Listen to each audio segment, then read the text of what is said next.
Chers amis, bienvenue en ce lundi, heureux de vous retrouver. Allez, on repart pour une nouvelle semaine de confinement. On voit plus ou moins la sortie du tunnel. Mais bravo déjà pour tout ce que vous avez fait, super, franchement, chapeau. Et puis courage et patience pour la suite. C'est la question du jour qui nous vient ce matin de Christelle M. d'Irini. La question est la suivante. Est-ce que la situation que nous connaissons aujourd'hui n'est pas finalement un fruit pourri du judéo-christianisme? En effet, dès les premières pages de la Bible, nous trouvons le fait que Dieu crée l'homme et la femme à son image et qu'il donne cette consigne explicite: emplissez la terre et soumettez-la. Alors, est-ce que ce ne serait pas un blanc-seing donné à l'homme pour faire ce qu'il veut et hop là, youpla, nous nous retrouvons dans la situation d'aujourd'hui? Je voudrais commencer à répondre à cette question avec 3 points. C'est de voir qu'en fait, ce récit, cette révélation d'un Dieu bon et créateur a permis, d'une part, les fondements de notre science moderne. Et que justement, ce sera mon deuxième point, de voir comment le tournant se passe plutôt autour du 15e, 16e, 17e siècle que dès les premiers temps de cette révélation judéo-chrétienne. Et enfin, de réentendre, en fait, je vous propose de réentendre avec le pape François la manière d'interpréter justement ce passage de l'Écriture, et du coup, qu'est-ce que ça provoque, qu'est-ce que ça implique pour nous aujourd'hui. Pourquoi cette révélation judéo-chrétienne est à la base de notre science aujourd'hui? Pour une raison très simple. Le fondement, vraiment la base de cette révélation, c'est que Dieu est un, Dieu est unique, mais que c'est un Dieu bon, un Dieu créateur, un Dieu libéral au sens de la libéralité de sa création. Dieu fait tout pour nous, pour les hommes. Or, du coup, si Dieu non seulement est un, mais est bon, et qu'il n'est pas à l'image des dieux grecs ou romains en train de jouer avec les hommes selon leur bon plaisir et selon les humeurs des hommes, cela veut dire que l'ensemble de la création est un don qui nous vient de lui. Cela veut dire aussi que les différents éléments, l'eau, la terre, l'air et le feu, ne sont pas des divinités, que la lune et le soleil sont des luminaires, nous trouvons ça dès les premières pages de la Bible aussi, des astres créés qui ont un début, une fin, et qui ne sont pas des divinités, qu'on ne va pas contrarier si on ne fait pas ceci ou si on fait cela comme ça. Vous voyez?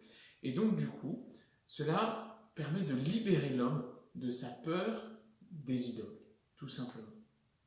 Mais cela permet aussi de découvrir par cette libération de la peur que ce monde, il peut l'orienter, il peut le cultiver, il peut le garder, j'y reviendrai plus tard, pour une harmonie, pour déployer une harmonie autour de lui. En fait, le tournant donc vient plutôt au 15e, 16e et 17e siècle, parce qu'il y a vraiment un changement de perception du monde. On dit un changement de paradigme. Et en fait, c'est notamment avec des gens qui se réveillent et qui se disent, mais finalement, cette matière qui est là, est-ce qu'on ne pourrait pas l'exploiter un peu plus? On voit qu'il y a une régularité des règles physiques. Est-ce qu'on ne pourrait pas finalement décortiquer un peu plus toutes ces règles, les découvrir pour s'appuyer dessus, pour finalement encore mieux découvrir comment fonctionne la nature et pour la contrôler plus encore? Alors, est-ce que c'est pour la contrôler pour la grandeur de la connaissance de l'homme ou pour se l'approprier? C'est pas très net. Et les deux personnes, les deux figures majeures qui ont conduit ces changements sont Galilée et Descartes, qui sont à peu près contemporains, plutôt 16e siècle. Et notamment, une phrase célèbre que Descartes a écrite, c'est l'importance de l'observation scientifique de la nature pour pouvoir s'en rendre comme maître et possesseur. Alors, est-ce qu'il utilise le mot maître comme au sens biblique, comme nous allons le voir juste après, ou comme celui de quelqu'un qui veut s'arroger quelque chose qui ne lui appartenait pas tout à fait? Il y a ambiguïté. Mais vous voyez, en fait, c'est quand même la porte ouverte à une distinction, à une conception de la Terre comme un matériel disponible dont on peut se servir pour faire ce qu'on veut. Il y a quelques jours, c'était mercredi dernier, c'était la 50e journée de la Terre. C'est passé un petit peu inaperçu, pourtant le pape a fait une allocution, il y avait plusieurs monsignors avec lui, et en fait ils ont lu le passage de la Genèse évoqué, et en plus de cela, il y a eu un petit mot d'explication en plusieurs langues traduit par le pape François. Et son message est très clair, il rejoint ce qu'il écrit dans Laudato Si, qui est de dire, en fait, il convient de lire un passage biblique en l'interprétant de manière juste. C'est-à-dire de voir d'une part que l'homme et la femme ont été créés à l'image de Dieu. C'est-à-dire que quand ils sont appelés à remplir la terre et à la soumettre, c'est de la même manière que Dieu l'a fait. Et plus loin, 2 pages plus loin, dans la Bible, nous voyons que Dieu appelle l'homme à être comme à cultiver le jardin et à être un gardien. Et en fait, le pape François rappelle cette responsabilité de l'homme à être économe des biens qui lui sont confiés. Et dans son message mercredi, il est très clair. Il dit qu'effectivement, c'est la soif de contrôle, la soif d'avoir, la soif de possession matérielle qui a conduit à tous ces dérèglements.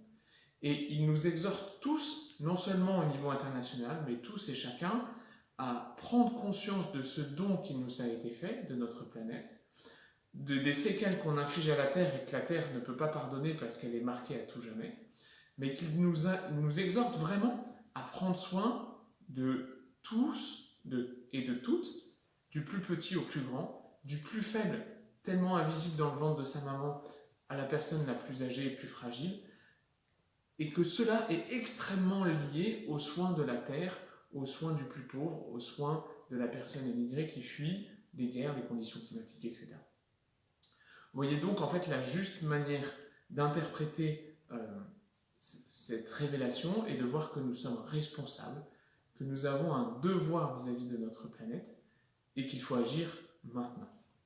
Alors peut-être que ce temps de confinement est justement l'occasion pour nous de réfléchir à une démarche concrète qu'on pourrait faire pour s'engager plus encore pour cette défense de la création dans son intégralité. Je vous laisse avec cette question à mon tour. Que pouvons-nous faire chacun à notre niveau ? Merci, bonne journée.